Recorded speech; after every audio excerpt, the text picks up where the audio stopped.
Student, जैसा कि आप अभी तक लगभग 55 से अधिक वीडियोस में आपको दे चुका हूं। यदि आपने प्रॉपर स्टडी करें तो मैं समझता हूं आपकी काफ़ी प्रॉब्लमें हल हो जाएगी। इसी कैटेगरी में आज मैं आप लोगों के लिए लेकर आया हूं डिसोल्यूशन ऑफ पार्टनरशिप फर्म, साझेदारी फर्म का विघटन। ये आपके पार्टनरशिप के टॉपिक का लास्ट टॉपिक है, डिसोल्यूशन यानी साझेदारी का विघटन। थोड़ा सा ध्यान से समझिएगा, मैं इसके बारे में आपको बताऊंगा जिससे आपको इसके न्यूमेरिकल बनाने में आसानी होगी।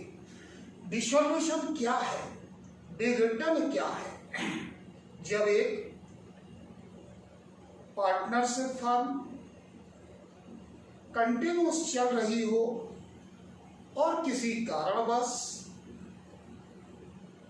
साझेदारी में विवाद उत्पन्न हो जाए, कोई म्यूचुअल उनमें डिफरेंसेस आ जाए, तो ऐसी सिचुएशन में उस साझेदारी फर्म को या साझेदारी को बंद कर दिया जाता है।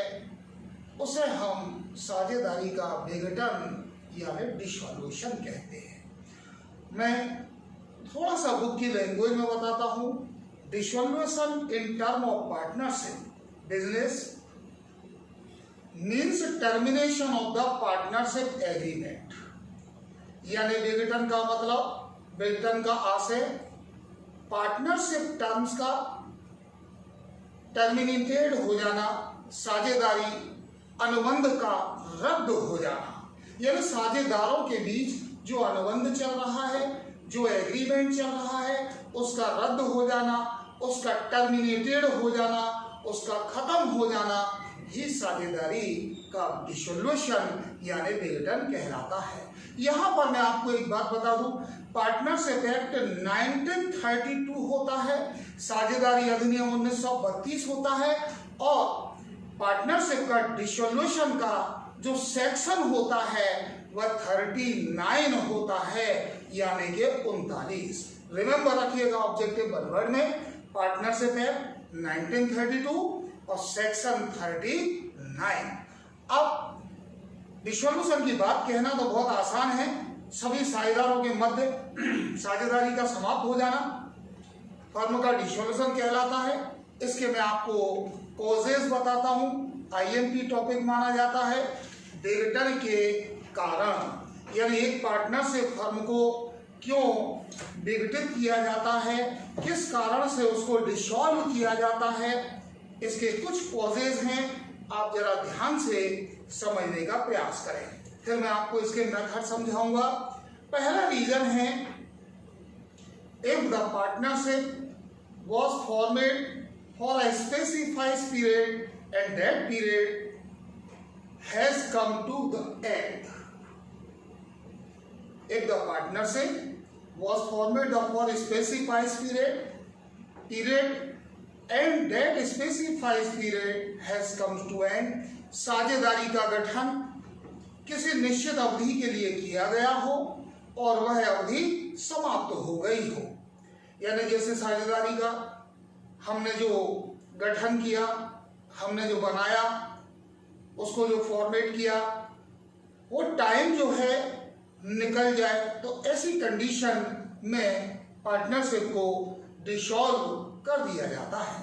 जैसे 2 या 3 साझेदारों ने मिलकर के कोई फर्म का निर्माण किया और एक टाइम बना दिया कि इस प्रोजेक्ट को, इस पार्टनरशिप फर्म को, इस पार्टनरशिप फर्म के माध्यम से इस प्रोजेक्ट को हम 3 माह में, 4 में या 6 माह में पूरा कर लेंगे। और यदि अगर वह टर्म्स टाइम पूरा हो जाता है तो यह पार्टनरशिप फर्म ऑलवेज डिसॉल्व हो जाती है, यानी बंद हो जाती है। दूसरा reason, if the business was established for the specified venture and that venture have been completed. इसका मतलब होता है किसी विशेष कार्य को पूरा करने के लिए फर्म की स्थापना की गई हो और वह कार्य पूरा हो गया हो। यानी किसी साझेदारी को एक समय के लिए बनाया गया हो, समय पूरा हो जाए, फर्म डिसॉल्व हो जाती है। एक स्पेसिफाइड वेंचर यानी कि एस्टेब्लिश किया गया है विशेष कार्य के लिए, और वह कार्य आपका पूरा हो गया, तो कार्य पूरा होने पर भी ये फर्म डिसॉल्व हो जाती है। 2 रीजन हो गए। तीसरा है डेथ ऑफ एनी पार्टनर, किसी साझेदार की मृत्यु हो जाने पर। यदि अगर फर्म के अंदर पार्टनरशिप एग्रीमेंट में क्लॉज होता है कि ऑल पार्टनर में से यदि कोई एक पार्टनर, 2 पार्टनर किसी कारण से उनकी मृत्यु हो जाती है, इस दुनिया से दूसरी दुनिया में यानी मुल्क अदम को कूच कर जाते हैं, तो ऐसी सिचुएशन में इस फर्म को डिसॉल्व कर दिया जाता है। तो 3 रीजन हो गए। पहला रीजन था कि पार्टनरशिप का जो फॉर्मेट किया गया था वह टाइम अवधि, समय अवधि पूरी हो जाए।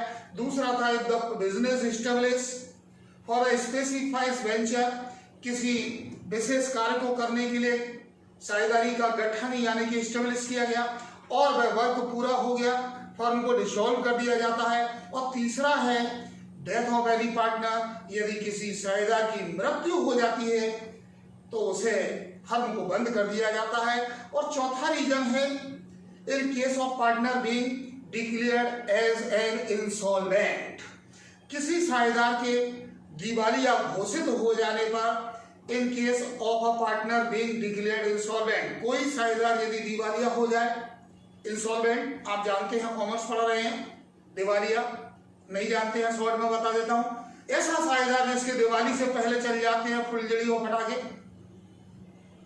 बड़े आश्चर्य की बात है, लग रहा होगा सर क्या कह रहे हैं, बिल्कुल सही बात है। यानी ऐसा पर्सन, ऐसा व्यक्ति, ऐसा पार्टनर जिसके ऊपर कर्जा यानी कि लोन इतना ज्यादा हो गया हो, उसे अगर चुका पाने में, पे कर पाने में इनकेपेबल हो, असमर्थ हो, यानी उस व्यक्ति का उठना बैठना, खाना पीना, चलना फिरना, आना जाना, सोना जगना सब दुर्लभ हो जाए और कर्जदारों द्वारा उसको सताया जाने लगे, तब वो व्यक्ति अपने आप को दिवालिया घोषित कर देता है और कर्ज की स्थिति बढ़ने में ये स्थिति आती है। तो इन case of insolvent of any partner, किसी साझेदार के दिवालिया घोषित हो जाने पर 4 रीजन मैंने बताए। पहला रीजन था फॉर्मेट स्पेसिफाइड पीरियड, समय के लिए बनाया गया, समय पूरा हो गया। दूसरा एस्टेब्लिश स्पेसिफाइड वेंचर, किसी काम को करने के लिए बनाया गया, काम पूरा हो गया। इन केस ऑफ डेथ, यदि किसी साझेदार की मृत्यु हो जाए तो फर्म डिसॉल्व हो जाती है। और इन case of insolvent of any partner, यदि सभी में से सभी या कोई एक साझेदार दिवालिया हो जाए तो फर्म को डिसॉल्व कर दिया जाता है। 5वां टॉपिक और बता देता हूं दोस्तों, 3 नंबर का चैप्टर है। अभी तक के प्रिंट के मुताबिक नया प्रिंट क्या होगा मैं नहीं जानता।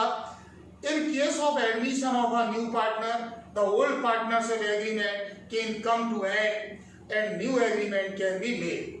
यानी साझेदारी व्यवसाय में किसी नए साझेदार के प्रवेश का पुराने साझेदारी को बंद कर नए साझेदारी का अनुबंध किया जाना। जैसे कोई पार्टनर नया आया तो उसके आने पर पुराने एग्रीमेंट को बंद कर दिया गया। जब पुराना एग्रीमेंट बंद होता है, डिसॉल्व होता है, तो डिसॉल्व हो जाता है और फिर नए साझेदार के बाद एक नया गठन कर दिया जाता है। तो 5 रीजन मैंने आपको दे दिए, आप इन्हें अच्छी तरह से समझिएगा। अब मैं आपको शॉर्टली और ध्यान से समझने वाला टॉपिक बता रहा हूँ, पेपर के लिए VIP माना जाता है। Method of dissolution of firm के समापन की विधियां। एग्जाम में या तो 5 मेथड आ सकते हैं लिखने के लिए, कोई एक एक्सप्लेन करने के लिए, या कोई एक 3 नंबर का एक्सप्लेन करने के लिए भी आ सकता है। हम 5 याद करके रखेंगे, किसी भी तरह से एग्जाम में आ जाए हम रिकवर कर लेंगे। ध्यान से समझिएगा, आपके हित की बात करने जा रहा हूं। मेथड यानी फर्म को डिसॉल्व करने के, फर्म को समापन करने की विधियां क्या होती हैं, पूरा दिमाग लगाइए मेरे शब्दों पर। 5 मेथड में आपको बता रहा हूं। नंबर 1 डिसोल्यूशन बाय एग्रीमेंट, समझौते द्वारा समापन। समझौते द्वारा समापन मैं आपको इसका एक्सप्लेन कर देता हूं। As partnership comes into existence by agreement among the partner, similarly it can also come to end by the agreement among partners। यानी इसका मतलब यह हुआ, जिस प्रकार साझेदारी का जन्म समझौते से होता है, ठहराव से होता है, एग्रीमेंट से होता है, उसी प्रकार सभी साझेदार यदि चाहें तो आपस में समझौता करके फर्म का समापन भी कर सकते हैं। वह होता है डिसोल्यूशन बाय एग्रीमेंट। जब पार्टनरशिप बनती है और बन सकती है बाय द एग्रीमेंट, तो डिसॉल्व भी हो सकती है बाय द एग्रीमेंट। दूसरा कंपल्सरी डिसोल्यूशन बाय एग्रीमेंट के बाद दूसरा है कंपल्सरी डिसोल्यूशन, अनिवार्य समापन। बहुत अच्छा समझने वाला है, 3 नंबर में आ जाता है अकेला compulsory dissolution. A firm can compulsory be dissolved in their condition given ahead। Firm का अनिवार्य समापन, अनिवार्य यानी कंपल्सरी यानी अपने आप समापन कुछ दशाओं में हो सकता है। वे कंडीशन कौन सी है, ध्यान से समझिएगा, आपके काम आएगी। नंबर 1, when all partner और except one partner is declared insolvent. सभी साझेदार या उनमें से कोई एक साझेदार दिवालिया हो जाए। Number 2, if the business of the firm declared as illegal. यदि दूसरा बता रहा हूं, फर्म का व्यवसाय अवैधानिक घोषित कर दिया जाए, यानी इनलीगल हो जाए, यानी व्यापार हमारा लीगल ना चलाते हुए इनलीगल चलने लगे, तो ऐसी सिचुएशन में फर्म को कंपल्सरी डिसॉल्व हो जाता है। और तीसरा रीजन और बता देता हूं, on the death of the partner, किसी साझेदार की if the business of firm declared illegal के बाद में if the partnership is declared illegal due to happening of certain event, किसी घटना के घटित होने पर फर्म का व्यवसाय अवैधानिक घोषित कर दिया गया हो। 3 रीजन है इसके अंदर। यदि कोई पार्टनर या सारे साझेदार इंसॉल्वेंट हो जाए, फर्म इनलीगल हो जाए, या कोई ऐसी घटना घटित हो जाए जिससे फर्म को चला पाना मुश्किल हो जाए और फर्म इनलीगल हो जाए, तो फर्म को डिसॉल्व हो जाती है। यही रीजन होता है आपका कंपल्सरी डिसोल्यूशन का। तीसरा, पहला मैंने बताया डिसोल्यूशन बाय एग्रीमेंट, समझौते द्वारा समापन। दूसरा मैंने बताया कंपल्सरी डिसोल्यूशन, अनिवार्य समापन। इसमें 3 रीजन मैंने बताए। अब मैं आपको बता रहा हूं dissolution on happening certain event.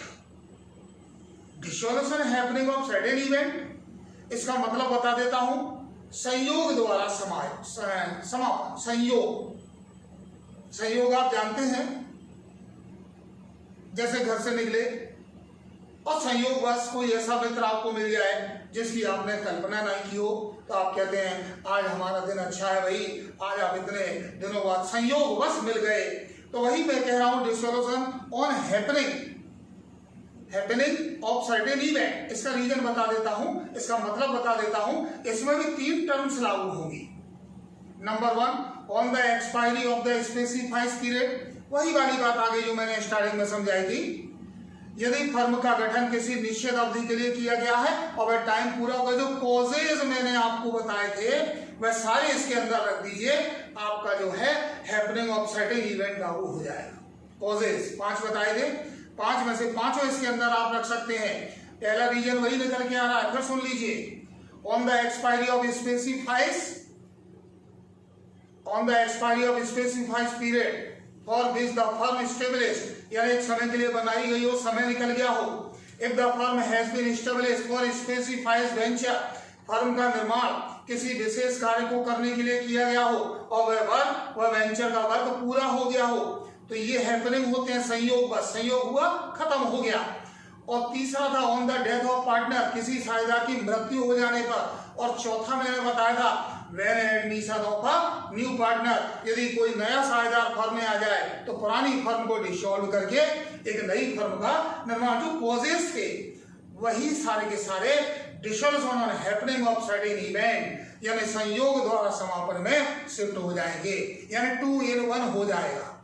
इसके बाद एक और रीजन बता रहा हूं, एक और मेथड बता रहा हूं। 3 मैं बता चुका हूं, डिसोल्यूशन बाय एग्रीमेंट, समझौते द्वारा समापन, कंपल्सरी डिसोल्यूशन यानी कि अनिवार्य समापन, dissolution on happening of a certain event यानी कि संयोग द्वारा समापन, और एक ले सकते हैं डिसोल्यूशन बाय नोटिस, सूचना द्वारा समापन। डिसोल्यूशन बाय नोटिस सूचना द्वारा समापन कैसे होगा, मैं आपको बता देता हूं। When the partnership is at will and any partner give a notice, written notice to other partner of his intention to dissolve the firm, then the firm can be dissolved. The date of dissolution must be mentioned in the notice by informing partner, but if the same is not mentioned, the dissolution may be regarded from the date when they receive such a notice. इसका अर्थ समझ लीजिए हिंदी में भी, यदि सूचना द्वारा समापन, यदि साझेदारी ऐच्छिक है, ऐच्छिक वॉलेंट्री, और कोई भी साझेदारी लिखित रूप में फर्म को भंग करने की सूचना अन्य साझेदारों को दे, यानी अगर कोई चाहता है कि हम फर्म को खत्म करना चाहते हैं और राइटिंग में लिख करके दे, तो फर्म का समापन हो जाएगा। जहां तक फर्म भंग करने की तारीख का प्रश्न है, फर्म को डिसॉल्व करने की डेट का प्रश्न है, तो वह इन्फॉर्मेशन देने वाले साझेदार ने लिखी होती है। जो इन्फॉर्मेशन देगा डिसॉल्यूशन की, उसमें लिखी होती है। और यदि ना लिखी हो तो साझेदारों को सूचना मिलने की तिथि को ही, यानी जिस डेट में इन्फॉर्मेशन मिलती है उसी डेट को आपको डिसॉल्यूशन की डेट माना जाता है। नोट कर लीजिए objective 1 word filling the blank और मैचिंग के लिए, अगर if not mention in date of notice, notice में अगर डिसॉल्यूशन की डेट नहीं है तो जिस डेट में आपको नोटिफिकेशन मिलेगा उसी डेट को डिसॉल्यूशन की डेट माना जाएगा। ये था आपका डिसॉल्यूशन बाय नोटिस। और पांचवा और एक और बता देता हूं, dissolution by court, high court द्वारा समापन। हाई कोर्ट फर्म के डिसॉल्यूशन में क्यों पार्टिसिपेट करता है, जरा ध्यान से समझने का प्रयास करना। 4-5 रीजन है कि डिसॉल्यूशन बाय कोर्ट, एक हाई कोर्ट द्वारा फर्म का समापन। Insanity of partner, insanity of partner का मतलब होता है किसी साझेदार का एक तरह से पागल हो जाना।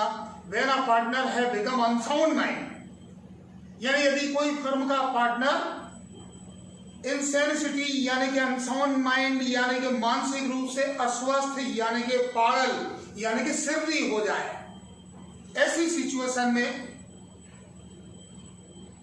and a well-wisher of the firm, any other partner inform about the same of the court। तो अन्य साझेदार कोर्ट में जाकर के आवेदन दे सकते हैं कि भैया हमारा एक आदमी सिर्री हो गया है, उसके कारण फर्म को चला पाना संभव नहीं है, कृपया इस फर्म को बंद कर दिया जाए। क्योंकि सिर्री की पोजीशन तो आप जानते ही हैं, सिर्री तो सिर्री है, दुकान पे आएगा, बराबर आएगा, आप मत आना, बैठेगा और ग्राहकों का स्वागत सुंदर सुंदर एब्यूज अब शब्दों से करेगा और ग्राहक भाग जाएंगे। ऐसी सिचुएशन में फर्म के पार्टनर कोर्ट में एप्लीकेशन दे सकते हैं और फर्म को डिसॉल्व कर सकते हैं। दूसरा बता देता हूं, परमानेंट इनकैपेबिलिटी, साझेदार का स्थायी रूप से अयोग्य हो जाना। इनकैपेबिलिटी परमानेंट का मतलब होता है when a partner of the firm become permanently incapable of performing his duty as a partner, the court में डिसॉल्व द फर्म। यदि फर्म का कोई साझेदार परमानेंटली अपनी ड्यूटी दे पाने में असमर्थ होता है, इनकैपेबल हो जाता है, अयोग्य हो जाता है, काम स्थायी रूप से नहीं कर पाता है, तो अदर पार्टनर फर्म को कोर्ट में जाकर फर्म को डिसॉल्व करने का ऑर्डर दे सकते हैं और हाई कोर्ट बंद करवा देगा। एक और ले सकते हैं आप, when a partner is guilty for the misconduct, for a partner is guilty of misconduct, इसका मतलब होता है साझेदारी का दुराचारी होना। आप जानते हैं दो शब्द होते हैं, आचारी और दुराचारी। आचारी वे होते हैं जो सज्जन होते हैं, अच्छा बोलते हैं, और दुराचारी वे होते हैं जो हमेशा गलत ही बोलने का प्रयास करते हैं और गलत ही करने का प्रयास करते हैं। उनका उद्देश्य दूसरों को आहत करना होता है, वे दुराचारी होते हैं। तो ऐसे पार्टनर भी दुराचारी हो सकते हैं। आवेल मुझे मार एवीरा जैसे अपन कहते हैं अपने देसी भाषा में, इसका अर्थ बता देता हूं मैं। When a partner guilty misconduct का when a partner other than showing partners is guilty of misconduct which may be have bad effect on the conduct of business of the firm, the court में dissolve the firm of order. यानी वाद प्रस्तुत करना, वाद यानी मुकदमा प्रस्तुत करने वाले साझेदार के अलावा अन्य कोई साझेदार दुराचार का दोषी हो, यानी कोई साझेदार बार बार परेशानियां उपलब्ध करा रहा हो, फर्म को चलाने में मुश्किल कर रहा हो, काम धंधा बिजनेस करने में, पार्टनरशिप चलाने में मुश्किल दे रहा हो, तो ऐसी कंडीशन में फर्म पर बुरा प्रभाव पड़ता है तो न्यायालय फर्म के समापन का आदेश दे सकता है। 3 हो गए।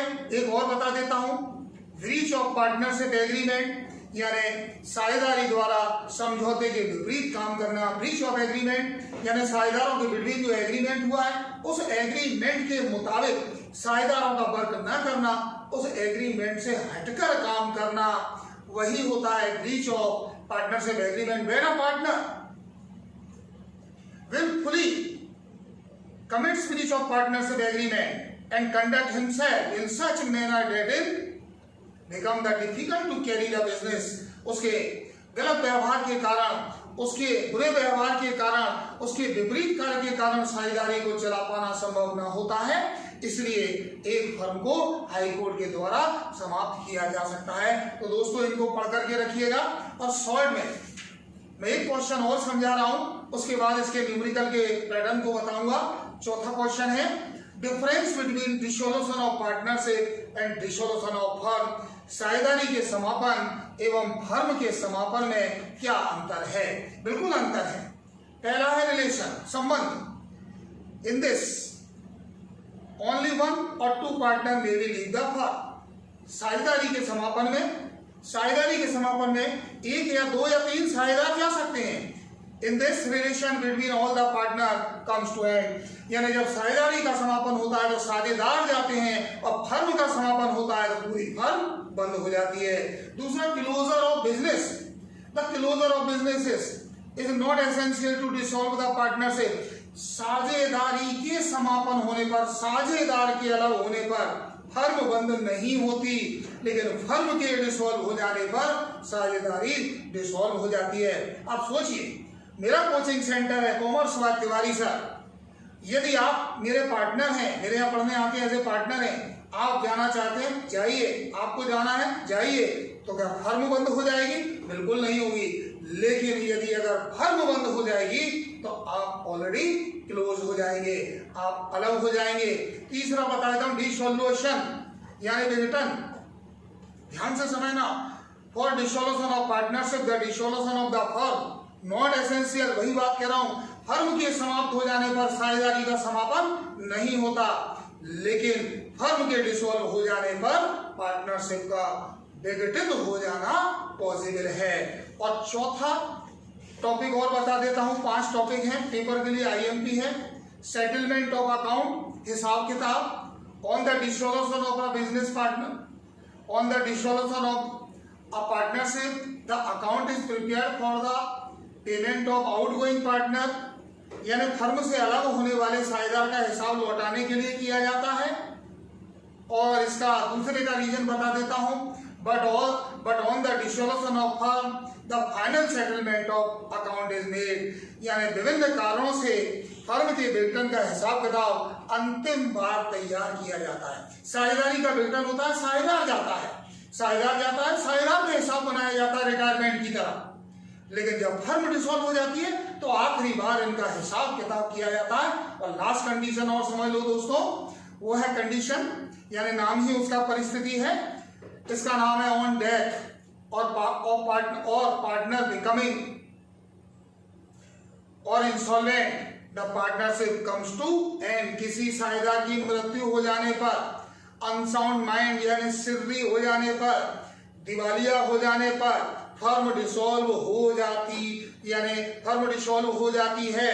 लेकिन याद रखना, साझेदारी डिसॉल्व हो जाती है, लेकिन इसमें on the completion of specified work or due to illegal business of the firm existing come to the end. Firm के समापन में फर्म का अवैध हो जाना, फर्म का इलीगल हो जाना इसकी सिचुएशन में होता है। इन टॉपिकों को आप पढ़ के रखिएगा। इसके आगे के स्मॉल पार्ट्स हैं, इफेक्ट है, प्रभाव, इसमें कौन कौन से अकाउंट बनाए जाते हैं, वह सारी चीजें मैं आपको नेक्स्ट वीडियोस के माध्यम से बताऊंगा। आप ध्यान से इस थ्योरी को बार बार पढ़िए, मुझे विश्वास है आपको जल्दी समझ में आ जाएगा। नमस्कार।